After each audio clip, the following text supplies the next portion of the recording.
మిత్రులందరికీ శుభోదయం. ఈరోజు డిసెంబర్ 19వ తారీఖు మంగళవారం. ఈరోజు మనకి ఫిన్ నిఫ్టీ ఎక్స్‌పైరీ డే. ఒకసారి ఏడీఆర్ సెంటిమెంట్ ఎలా ఉందనేది చూద్దాం. ఇక్కడ చూసుకున్నట్లయితే ఐసీఐసీఐ బ్యాంక్ నెగెటివ్‌గా ఉంది. దాని తర్వాత హెచ్‌డీఎఫ్‌సీ బ్యాంక్ పాజిటివ్‌గా ఉంది. విప్రో పాజిటివ్‌గా ఉంది. ఇన్ఫోసిస్ పాజిటివ్‌గా ఉంది. డాక్టర్ రెడ్డీస్ అనేది పాజిటివ్‌గా అయితే కనిపిస్తూ ఉంది.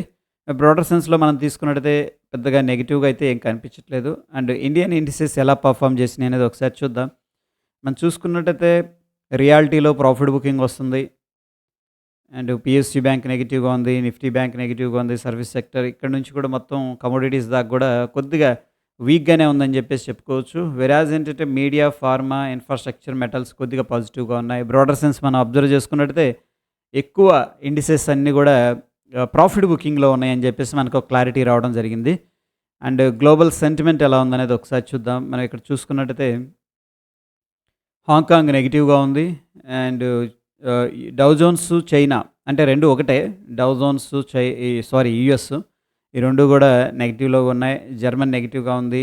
అండ్ ఇక్కడ దాకా అయితే నెగెటివ్‌గా ఉన్నాయి. తర్వాత రష్యా పాజిటివ్‌గా ఉంది. ఫ్రాన్స్ పాజిటివ్‌గా ఉంది. ఏషియా మార్కెట్ జపాన్ పాజిటివ్‌గా ఉంది. సౌత్ కొరియా పాజిటివ్‌గా ఉంది. యూరోప్ పాజిటివ్‌గా ఉంది. లండన్ పాజిటివ్‌గా ఉంది. సో, బ్రాడర్ సెన్స్‌లో మనం ముఖ్యంగా చూసుకున్నట్టయితే యూఎస్ మార్కెట్స్ అయితే కొద్దిగా ఫ్లాట్ టు బేరిష్ అనేది కనిపిస్తూ ఉన్నాయి. మిగతావన్నీ కూడా కొద్దిగా మిక్స్డ్ కాంటెక్స్ట్ అనేది మనకి ఇక్కడ కనిపిస్తూ ఉంది. ఇక ఎకనామిక్ క్యాలెండర్ విషయానికి వస్తే నిన్నటి రోజున ఎటువంటి ఈవెంట్ అనేది లేదు. ఈరోజు చూసుకున్నట్టయితే మనకి యూఎస్‌కి సంబంధించిన బిల్డింగ్ పర్మిట్స్ ఈ డేటా అనేది రావడం జరుగుతుంది. సాయంత్రం 7 గంటలకి. ఇది ఇంపార్టెంట్ ఫండమెంటల్ డేటా. ఆహ్, యాహ్! దాని తర్వాత మనకి చూడండి హైయెస్ట్‌గా వాల్యూమ్స్ జనరేట్ అవుతున్న స్టాక్ వచ్చేసరికి ఈ పర్టిక్యులర్ స్టాక్స్ అనమాట. వీటిల్లో ఏదన్నా మొమెంటమ్ ఉంటే కూడా మనం వాటిలో ప్లాన్ చేసుకోవచ్చు ట్రేడింగ్ కోసం. అండ్ ఓవరాల్‌గా మనకి నిఫ్టీ, బ్యాంక్ నిఫ్టీ ఏ విధంగా ఉంది అనేది ఒకసారి చూద్దాం. చూస్తే ఇక చూడండి నిఫ్టీ వచ్చేసరికి 21,500 దగ్గర సిగ్నిఫికెంట్ రెసిస్టెన్స్ అనేది పెట్టారు. అండ్ 21,300 దగ్గర అయితే సపోర్ట్ అయితే కనిపిస్తుంది. ఓవరాల్‌గా దీంట్లో మనం చూసుకున్నట్లయితే ఎక్కువగా కాల్సే ఎక్కువగా సెల్ చేశారు. అంటే కొంచెం బేరిష్ వ్యూలో మార్కెట్ అనేది చూస్తున్నట్టు మనకి డేటా అనేది చెప్తుంది. బ్యాంక్ నిఫ్టీ చూసుకున్నట్టయితే రేపు ఎక్స్‌పైరీ ఉంది. 48,000 అయితే సిగ్నిఫికెంట్‌గా ఓపెన్ ఇంట్రెస్ట్ అనేది డెవలప్ అయింది. చెప్పుకోదగ్గ సపోర్టు 47,000 దగ్గర, 47,500 దగ్గర మాత్రమే కనిపిస్తుంది. రెసిస్టెన్స్ విషయానికొస్తే మనకి సిగ్నిఫికెంట్‌గా 48,200 దగ్గర రెసిస్టెన్స్ కనిపిస్తుంది. బ్రాడర్ సెన్స్‌లో మనం చూసుకున్నట్టయితే బ్యాంక్ నిఫ్టీలో అయితే కొద్దిగా కాల్సే ఎక్కువగా సెల్ చేశారు. అంటే రెసిస్టెన్స్ ఉంటది. అగ్రెసివ్‌గా వెళ్ళదు అన్న కాన్సెప్ట్‌లో అయితే ఉన్నట్టు తెలుస్తూ ఉంది. అదేవిధంగా ఫిన్ నిఫ్టీ మనం చూసుకున్నట్టయితే ఈరోజు ఎక్స్‌పైరీ ఉంది. సో, డెఫినిట్‌గా అన్ని స్ట్రైక్స్ దగ్గర ఏంటంటే డిస్ట్రిబ్యూషన్ జరుగుతది. ఎందుకంటే ఎక్స్‌పైరీ ఈ రోజే కాబట్టి. ఎనీహౌ 21,500 పైన అయితే కాల్స్ సిగ్నిఫికెంట్‌గా సెల్ చేశారు. సో, 21,500 పైన మనం వాచ్ చేయాల్సి ఉంటది. ఈ లెవెల్ బ్రేక్‌ఔట్ అయ్యి సస్టైన్ అయితే దెన్ ఏంటంటే ఫర్దర్‌గా అవుతది ఎక్స్‌టెండ్. అండ్ మనకి సపోర్ట్ వచ్చేసరికి 21,300 దగ్గర కనిపిస్తుంది. ఫిన్ నిఫ్టీ అండ్ బ్యాంక్ నిఫ్టీ రెండిట్లో కూడా ఎక్కువగా కాల్స్ సెల్ చేసినట్టు తెలుస్తూ ఉంది. అండ్ నెక్స్ట్ మిడ్ క్యాప్ అనేది మనం చూసుకున్నట్టయితే నిన్న ఆల్రెడీ అయిపోయింది. ఓకే. సో, 10,300ని టార్గెట్ చేశారు. 10,300 కాల్, 10,300 పుట్ రెండిటిని టార్గెట్ చేశారు. దానికి ఉన్న పైన కాల్స్, దానికి ఉన్న కింద పుట్స్ మొత్తం కూడా సెల్ చేయడం జరిగింది. జీరో చేశారు. అండ్ ఇంక మనం చూసుకున్నట్టయితే ఇక్కడ ప్రస్తుతానికి 10,500 దగ్గర రెసిస్టెన్స్ ఉంది. 10,200 దగ్గర అయితే సపోర్ట్ అయితే కనిపిస్తుంది. చాలామంది ఏం చేశారంటే పుట్స్ ఎక్కువగా 10,300 కాలు, పుట్టు 2 అమ్ముతున్నారు. కొద్దిగా పుట్స్ ఎక్కువగా సెల్ చేశారు. ఎందుకంటే ఓవరాల్ సెంటిమెంట్ బుల్లిష్‌గా ఉంది కాబట్టి. బట్ ఎనీహౌ బ్రాడర్ సెన్స్ అనేది మనం తీసుకున్నట్టయితే ఓవరాల్‌గా క్యుములేటివ్‌గా ఓపెన్ ఇంట్రెస్ట్ ఎలా ఉందనేది చూస్తే ఆల్మోస్ట్ ఈక్వల్‌గా ఉంది. అండ్ ఆఫ్‌కోర్స్ నిన్న ఎక్స్‌పైర్ అయింది కాబట్టి దీంట్లో పెద్దగా ఓపెన్ ఇంట్రెస్ట్ అనేది బిల్డప్ అనేది మనకు కనిపించదు. రైట్. దాని తర్వాత ఒకసారి ఎఫ్ఐఎస్‌డిఎస్ డేటా అనేది చూద్దాం. చూస్తే ముఖ్యంగా మనం చూస్తే ఎఫ్ఐఎస్ డేటా స్టాక్స్ మీద అబ్జర్వ్ చేస్తే 33 కోట్లు షార్ట్ చేసినట్టు చూపిస్తున్నారు. బట్ ఇది చాలా తక్కువ అమౌంట్. వాళ్ళు చాలా బై చేస్తున్నారు అగ్రెసివ్‌గా. చాలా తక్కువ అమౌంట్. ఒక రకంగా చెప్పాలంటే లెస్ యాక్టివ్‌గా ఉన్నారని చెప్పేసి చెప్పుకోవచ్చు. అదేవిధంగా డిఐఎస్ మనం చూసుకున్నట్టయితే 414 కోట్లు క్యాష్ మార్కెట్‌లో ఇన్వెస్ట్ చేసినట్టు తెలుస్తుంది. ఇక ఫ్యూచర్స్ ఎఫ్ఐఎస్ డేటా అనేది మనం చూసుకున్నట్టయితే ఇక్కడ నిఫ్టీలోనేమో షార్ట్ పొజిషన్ బిల్డప్ చేశారు. బ్యాంక్ నిఫ్టీలోనేమో లాంగ్ పొజిషన్ బిల్డప్ చేశారు. అంటే ఫ్యూచర్స్‌లో ఇన్వెస్ట్ చేశారనమాట. అంటే లాంగ్ 226 క్రోర్స్ లాంగ్ ఇన్వెస్ట్ చేశారు బ్యాంక్ నిఫ్టీలో. నిఫ్టీలోనే 210 క్రోర్స్ షార్ట్ అనేది ఇనిషియేట్ చేశారు. అదర్స్‌లో 0.3 క్రోర్స్ అనేది చేసినట్టు తెలుస్తుంది. నెట్ మనం గన ఓవరాల్‌గా ఫ్యూచర్స్‌లో ఓవరాల్‌గా అనమాట అన్నిటి మీద కలిపి ఎంత షార్ట్ ఉన్నారా, లాంగ్ ఉన్నారంటే 16.5 క్రోర్స్ లాంగ్ ఉన్నట్టు మనకి డేటా అనేది సజెస్ట్ చేస్తూ ఉంది. ఓకే. సో, ఒకసారి ఈ యొక్క ఇండియా విక్స్ అనేది చూద్దాం. ఫస్ట్ టైమ్ ఇండియా విక్స్ అనేది బెంచ్ మార్క్ అయితే క్రాస్ అయింది. సో, ఐవీ అనేది రైజ్ అయింది. This is the very good అనమాట. ఐవీ రైజ్ అయిందంటే వోలటాలిటీ అనేది రైజ్ అవుతుంది.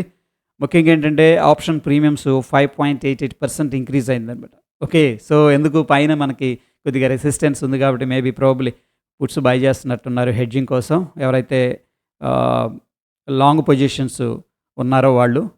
ఇక యూఎస్ మార్కెట్స్ మనం చూసుకున్నట్టయితే ప్రీవియస్‌గా ఒక రెసిస్టెన్స్ అనేది ఉంది. కరెక్ట్‌గా 37,400 దగ్గర. ఒక్కసారి దీన్ని ఈ లెవెల్ దగ్గర మనం అబ్జర్వ్ చేస్తే ఫ్రెండ్స్ 37,400 దగ్గర రెసిస్టెన్స్ ఉంది. కొద్దిగా ప్రాఫిట్ బుకింగ్ అయితే చేసుకుంటున్నారు. ఇక్కడ చూడండి విక్స్ కనిపిస్తున్నాయి. అండ్ యాక్టివిటీ కూడా స్లోగా నారోగా అవుతుంది. అంత అగ్రెసివ్‌గా కనిపించట్లేదు. అదేవిధంగా డాలర్ ఇండెక్స్ కూడా మనం కోరిలేట్ చేసుకుంటానికి ట్రై చేస్తున్నాం. డాలర్ ఇండెక్స్ అనేది ప్రస్తుతం అయితే మనకి కొద్దిగా షార్ప్ రికవరీ జరిగింది. అండ్ లెస్ యాక్టివిటీ కనిపిస్తుంది ఇక్కడ. ఓకేనా. డాలర్ ఇండెక్స్‌లో లెస్ యాక్టివిటీ కనిపిస్తుంది. మనం చూసే సమయానికి కొద్దిగా ఫ్లాట్‌గా అనిపిస్తుంది. Bearish to flat.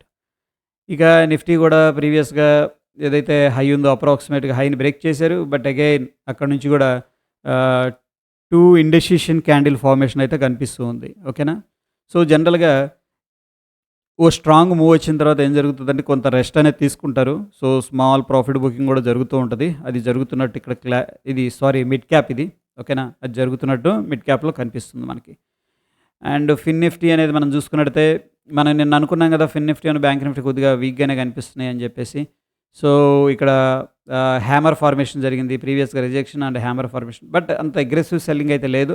But still కొద్దిగా నెగెటివ్‌లో క్లోజ్ అయింది వీక్‌గా. ఓకే. అది ఫిన్ నిఫ్టీ. దాని తర్వాత మనకి ఇక్కడ 786 రిట్రేస్మెంట్ లెవెల్ దగ్గర కరెక్ట్‌గా ఏంటంటే ప్రాఫిట్ బుకింగ్ అయితే చేసుకుంటున్నారు. 71,615 సెన్సెక్స్‌లో. ఈ లెవెల్ దగ్గరకు వచ్చింది కదా ఇంపార్టెంట్ లెవెల్ కాబట్టి యాజ్ పర్ ద ఫిబొనాకీ ఏంటంటే 786 ఎక్స్టెన్షన్ లెవెల్ ఇది. సో, ఈ లెవెల్ దగ్గర అయితే ప్రాఫిట్ బుకింగ్ చేసుకుంటున్నారు. బట్ అగైన్ ఈ క్యాండిల్ హై కానీ, ఈ క్యాండిల్ లో కానీ బ్రేక్ చేయలేదు. ఇదంతా కూడా ఏంటంటే లెస్ యాక్టివిటీ అనమాట. స్మాల్ యాక్టివిటీ అనేది కనిపిస్తుంది. అదేవిధంగా బ్యాంక్ నిఫ్టీ అనేది మనం చూసుకున్నట్టయితే మొత్తం కూడా డిలీట్ చేస్తున్నాను ఒకసారి. ప్రీవియస్‌గా హై ఇది. సో, మనం వాచ్ చేయాల్సిన లెవెల్ వచ్చేసరికి ఇదనమాట. ఇది వెరీ ఇంపార్టెంట్.